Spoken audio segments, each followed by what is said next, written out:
historic Bruton, Alabama. It's drive time with your host, DJ and KJ. Good Monday morning and welcome to Drive Time, brought to you by Jim Peach Motors and Pete Chevrolet. Right on time once again, getting cranked up at 8-ish. Good morning, Ken. Good morning. Oh, I love this technology, man. I love it. I'm still trying to figure all this out.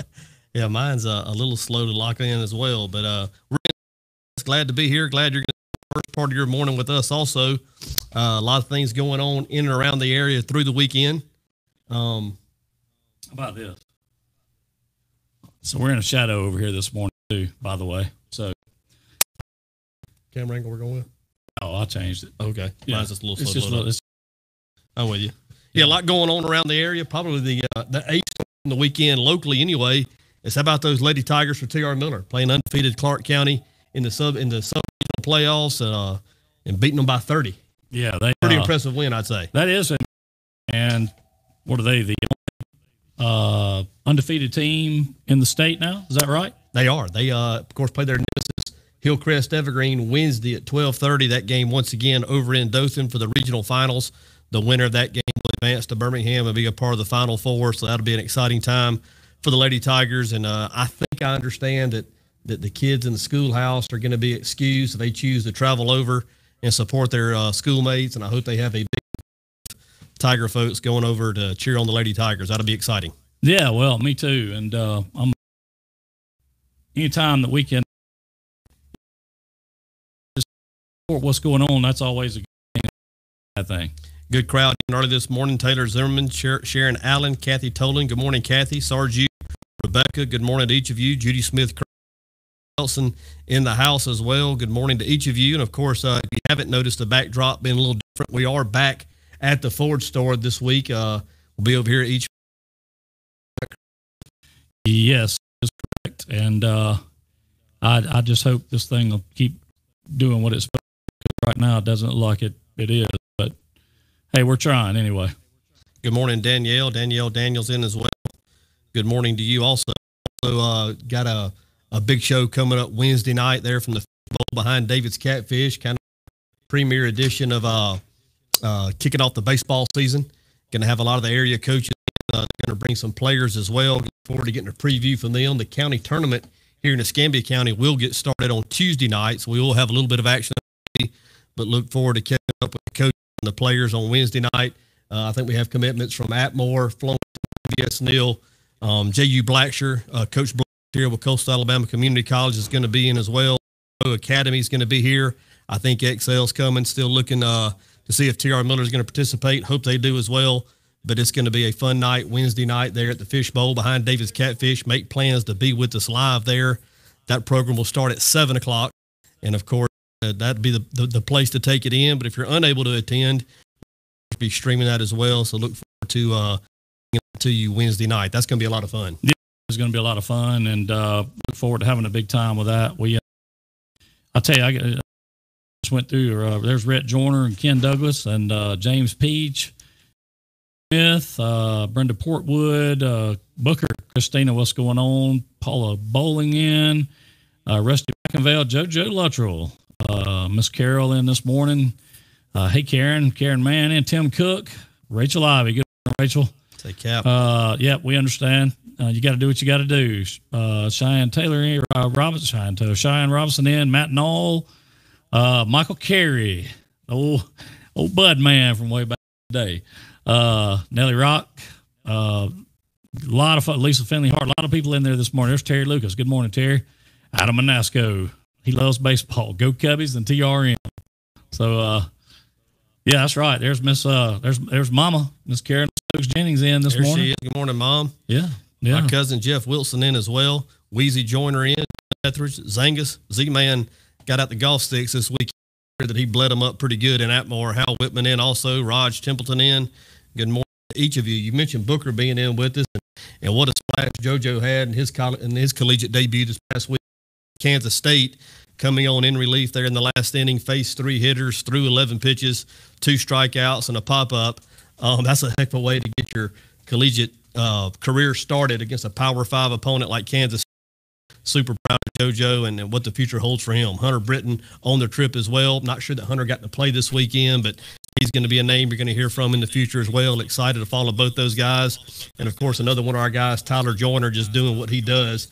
Absolutely chewed him up this past weekend. Miles College pitching a shutout, a 9-inning shutout, winning 11-0.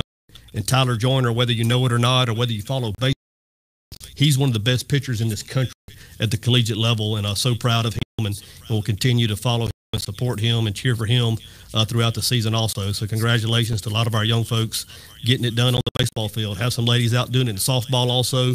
Never going to leave them out. Going to get to them as we can. Actually going to do a better job of getting to them. It's just easier. I have more access to the baseball side of things. We will improve on that also as the spring moves forward. Tony Burnham, Trent Davison. Boy, I tell you what, we had fun with Burnham in here Friday night. We did. And I'm dealing with a few audio issues, so you got to carry it for just a second while I try to figure this out. Burnham, I don't know if many of you had the opportunity to see what he brought me for breakfast last Friday, but you talking about tour, he brought me about biscuits, a couple of Egg McMuffins, and a water, but I didn't get it all down since has been putting some wisdom in my ear, and of course Sensei Spikes, appreciate your mentorship and your positive thoughts, and it's going to be interesting as we get set for the 109. We tentatively have a date set for April 7th. That's going to go down at Kicking It at the Creek, and we at Bossman Productions do have an engagement that morning at Spanish Court as they are set to host the Tierra Miller Tigers. We're going to stream that game in its entirety.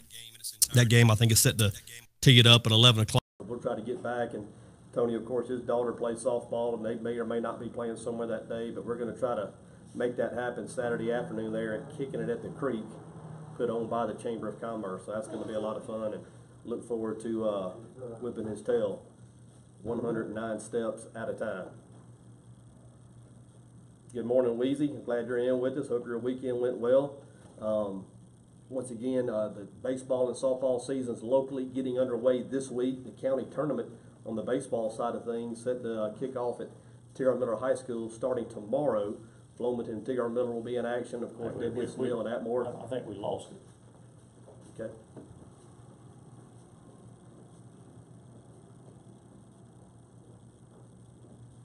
I think we did. Hold on a second.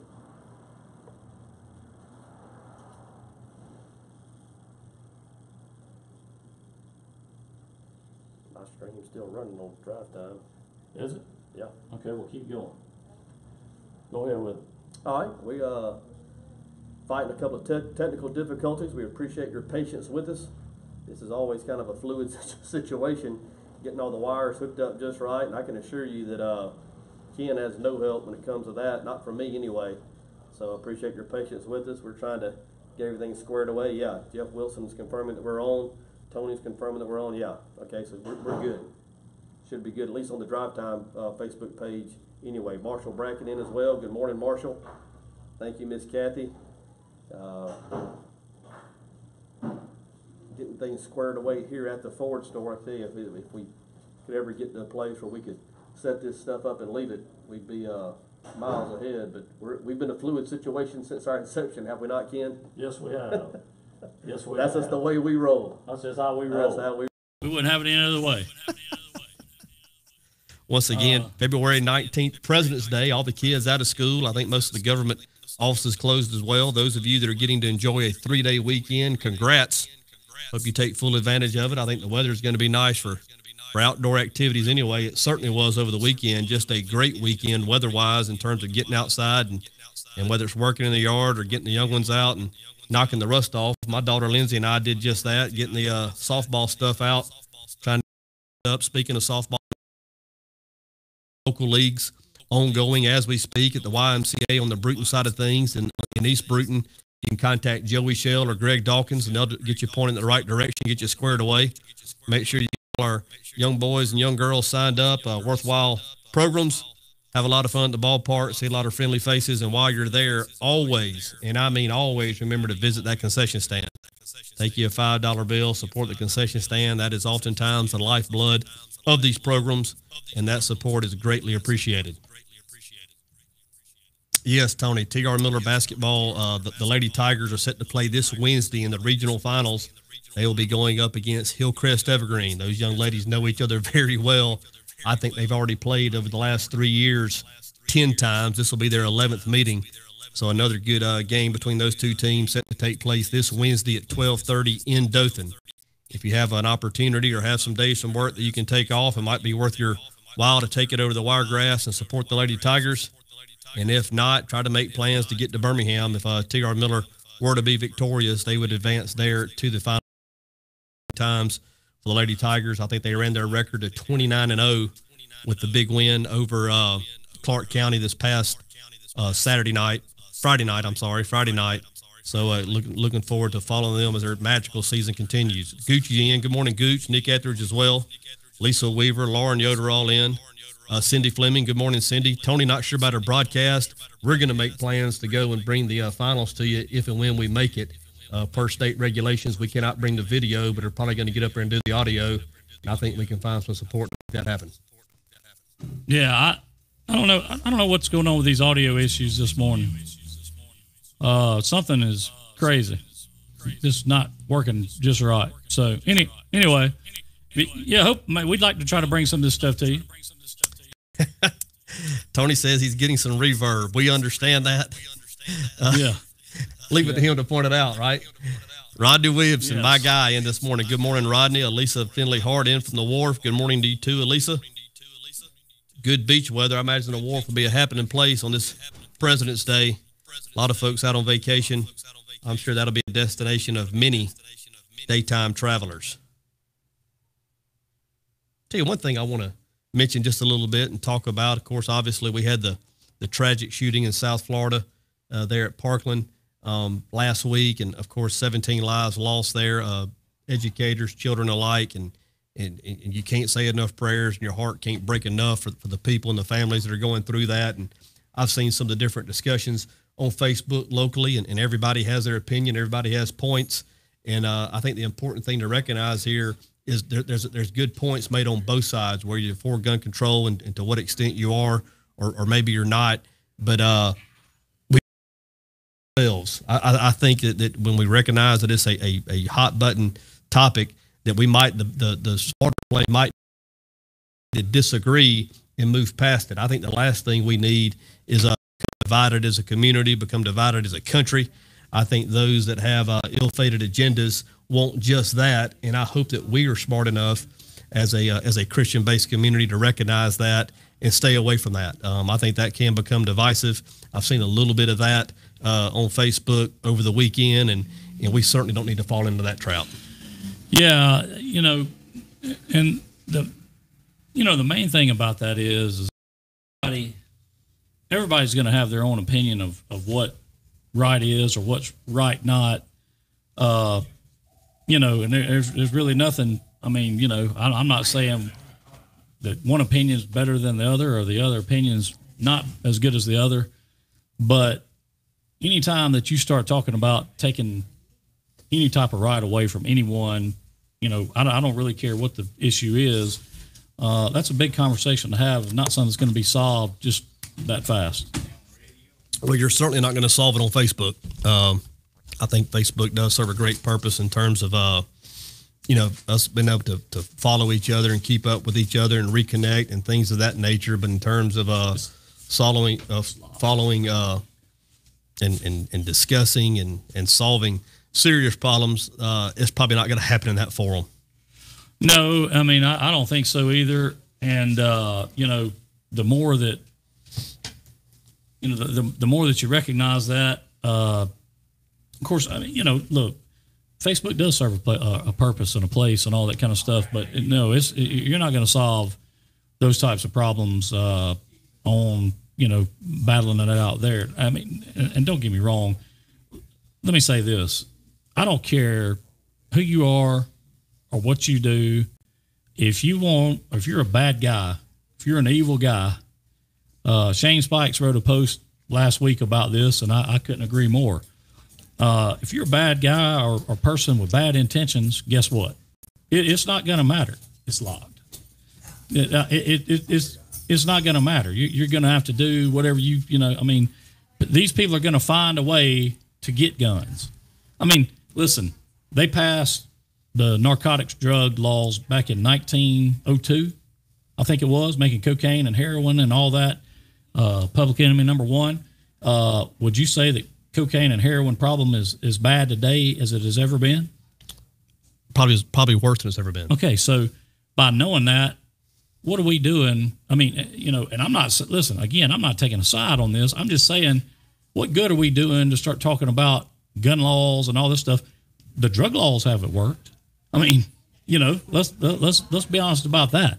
How many people do you know are in prison or have been in prison or some sort of trouble because of drug laws that don't matter? I mean, they slap them on the wrist, they put them back out there, and that's what they do. So, passing another law is not the answer.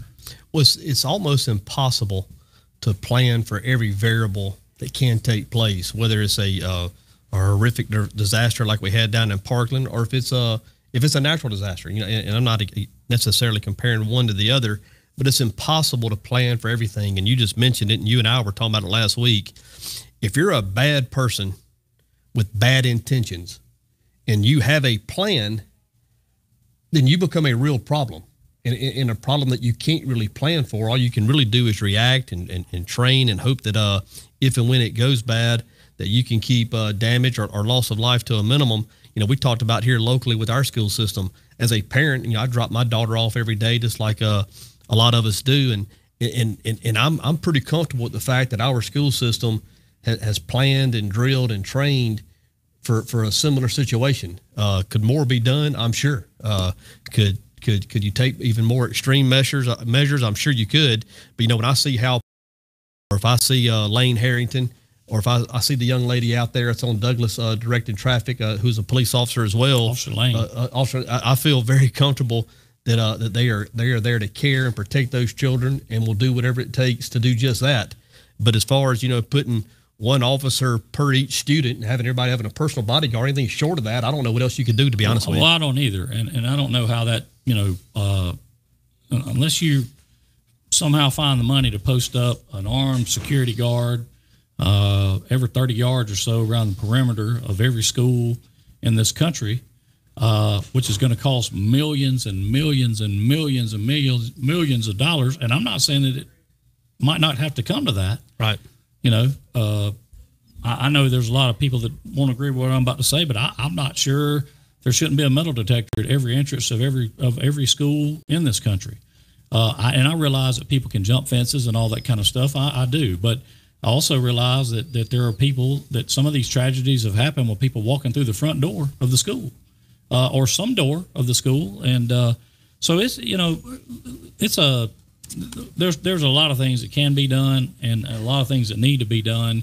And I do understand that people, have real strong opinions on gun control and gun laws and that type of thing. But I do want to say this. I was in the military. I was, and I can tell you that an AR-15, they call it an assault rifle, whatever you want to call it. Assault rifles have been banned for years and years. You can shoot a automatic, what they call a semi-automatic rifle, hunting rifle, as fast as you could shoot an AR-15. Okay, all you got to do is just load another clip in it. I mean that's it. So, it's not just about an AR-15. This is a bigger issue, a way bigger issue than just that. And I'm like you, I feel good about what our school systems locally do. The presence that they have, but let's all be honest. I mean, I have a daughter as well and a wife that works in, one of the Neal school system. And, I worry about that every morning. Sure. What may happen or what could happen. Shane made this real good point, and I like what he said, and I'm going to go with it. When you take God out of schools, the way that this country has over a period of years, when you and I were in school, what'd you do every morning before anything started? You got up, they played the Star Spangled Banner. You said the Pledge of Allegiance, and then you said a prayer. Am I wrong in that? I don't remember the national anthem. I do remember a prayer of the intercom, and I do remember the pledge for sure. The national anthem, I don't remember that. Well, I want to. I may be wrong, but I remember it was always the students that gave the announcements. Am I? Yeah. Yeah. Mm-hmm. It seemed like it was either before that or after that. And there, again, maybe I'm wrong on that, but I know that there was. I know there was a prayer, and I know the Pledge of Allegiance was said for sure. So like you said, it's easy to get on Facebook and solve the world's problems. I mean, it is. But, here's the thing. Is everybody willing to come to the table with some meaningful ways of fixing this and trying to fix this situation? And what are those ways to do it? Because I think a lot of people are willing to listen. I mean, and this kind of ties in talking about for the last day, which is we talking about the school, Terminal High School, and the snack foods donations and that type of thing. Idea was kind of presented to me over the weekend, and I kind of thought it was a great idea. Why can't we prepare meals at the middle school and elementary school and transport those meals to the high school for kids that don't or that aren't fortunate enough to be able to buy the fast food or what have you that is available in the lunchroom at lunchtime? There may be a great answer to that. I'm not sure. I'm not saying that anybody up there is wrong in not making that happen. I'm saying that was an idea that was put forward, and I'm not too sure that's not a great idea. I mean, we've got two lunchrooms that operate at the elementary school and middle school. Why not take both of them and let the kids up there at the high school that want to participate, and the ones that don't, hey, no problem. You just keep doing your thing. There's a lot of merit to that, and that's certainly something worth looking into. And once again, when you talk about bureaucracy and how it can get involved, and I'm not saying that this is the case in the lunchroom. I do know that some of the funding for the lunchroom comes from the state and the federal government. That's right.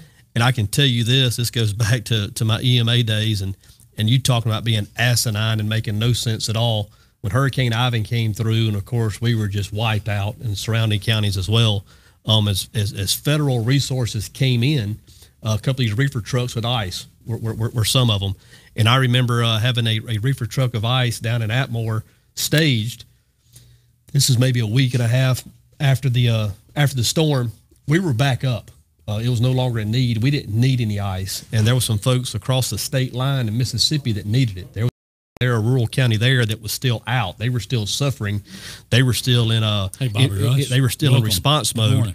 And as the EMA director, I tried to redirect the truck over across the state line into Mississippi, and was told that I couldn't. That was Alabama ice, and it had to stay in Alabama. So we unloaded the reefer truck and watched it melt there in Atmore, instead of people 60 miles away doing some good. So sometimes there is some bureaucracy there that makes absolutely no sense. I mean, that makes absolutely no sense. When you talk about getting the feds involved, you're talking about a whole different set of issues. But I do think it's worth looking into that. I think people probably are looking into that, and it'd be very nice if it was that simple and that need could be addressed that way. That'd be awesome. Certainly, and I'm not trying to suggest that that situation is that simple to make, because just as you just said, that is ridiculous. It's ridiculous. What you just said. It's ridiculous. Sit and throw ice out on the ground, just watch it melt. Bought and paid for and couldn't use it. It's Alabama ice. Couldn't use it in Mississippi. That is the most ridiculous thing that I've ever heard. But it's not ridiculous when you consider you're talking about the federal government. Yeah, I mean those stories are endless. Yeah, through Hurricane Ivan, I can tell you that. And my problem with that is how can something that is so simple be so hard? How can it? I mean, you know what I mean? You're making something that's just not that hard, and it shouldn't be. It shouldn't be that hard at all. I mean, again, just like this lunchroom thing, I don't think there's anybody in the city limits of Bruton that would vote against that. Yeah, you wouldn't find any opposition to that. Okay, so how hard would that be? But it's not about the community level. It's about above, which again is crazy. We can bring fast food in there in boxes. Yeah. But we can't take a lunch. That's great. Anyway, maybe that'll work. I'm gonna get off that soapbox because that's let's Elizabeth Nelson in, John Pierce as well, Brandon Swain in with us, Carolyn Hart, Jacob Salter, Bentley Nelson Martin in also. Bentley, y'all have a safe trip coming home. Jacob, I talked to him this weekend, and he was looking for a baseball game today. He'd been rained out over the weekend. I think I actually tried to put him in contact with you to find Coach I spoke Boyd. with him as well. I did. Melinda turned in also. Good morning to each of you. And Jacob, I take it that since you're with us, you did not find a baseball game. Yeah, I spoke to him, and he was telling me the same thing. He was having a tough time finding a baseball game. So said they were underwater up there at Grissom High School, completely underwater. So said it'd been raining for a week or longer. Anyhow, another thing that we were you were talking about earlier, talking about the kick it at the creek thing. You mentioned how scheduling and things such as that, you just never know what's going to happen, what could happen, how these things work. You never know from day to day if what's going to be going on, that kind of thing. I had actually, forgot all about the fact that we had that game down there. But not only that, like you mentioned a while ago with Burnham, he may have a softball game or something going on. So, and of course, now don't get me wrong, there's going to be a race. We're not trying to. Oh, there's going to be a race. That's not what we're discussing here. So anyway, maybe we can try to get this thing set up, DJ, one day where we can just walk in, turn 2 switches, and everything works. How about that? We do have that. It's called Studio B, but that's a little bit a little ways from here. But again, we're back over at the Ford store today. And so, anytime you move and set up in a new spot, you always have those challenges to follow you. And we just had some this morning. I told you that that you were going to have do we have a third? Yeah, you got one. Pull up that third chair real quick. I told you I was going to introduce you to a treat one day, and she's actually here for you to for me to introduce you to her. And this is going to be you're going to enjoy this simply because you're going to like you're going to like it like I do. Now, let me turn this on. Okay, speaking, let's see if we can hear you. Can you hear me? Okay, you got to speak up. I have to talk louder? Well, that's what I've never been told to do that. Well, you can call this a first. How about that? Okay, yeah, that's the first. Okay, so DJ, this is Cheyenne Robinson. Cheyenne Robinson. Cheyenne. We've met before. We have met before. I was in the service I department. did not know the name, but now that I can put a face with it, I do. Yeah. Well, let me get you in frame here, DJ. Just consider Might be your good if I life stay out. changed. That's right. For the better. Yeah, let me do that. So yeah, this is Cheyenne, and Cheyenne is always a lot of fun to. Well, she's just a lot of fun. Let me just say it like that. So she's always got something witty or funny to say. Cheyenne works at United Bank, of course. Lauren Yoder says, "Hey." Yep. There she is. Hey, Lauren. Now, Cheyenne, do you work at United Bank in town, or No, I work at the one in Flemington, but I actually am filling in. I filled in Friday at the one here in town, and I'll be there Tuesday. Well, you're not filling in today. Oh, that's right. You work at a bank. Y'all We're off today. You have all those. You have holidays like we can't imagine. Okay. That's nice. Yeah. Okay. Well, Our ratings are spiking upward right now. So we need to keep Cheyenne on speed dial Sure. because Chelsea Brown's coming in, Melinda Turner coming in as well, sending well wishes. Look out. Well, that's exactly why I wanted to bring her Star in power. here. Number one, because right now, I do want to point out a couple things real quick. Oh DJ. gosh. Okay. Number one, have you? I've never heard of this. Okay, so I've got to point this out. Do you know anything about painting? Like, have you like painting of eyelashes, eyebrows? It's not Sorry. painting, kid. Okay. It's not I do not. Okay, well, me either. That was a new one thrown on me as well, and so I think she does have some, but I think some of them are maybe filled in a little bit. He found it really amazing that I was filled in amazed. my eyebrows. Is there anything that can work? You got like a bucket of paint, or maybe a 5-gallon bucket of paint that I could fill in up top, or I'm just out of luck. I've never.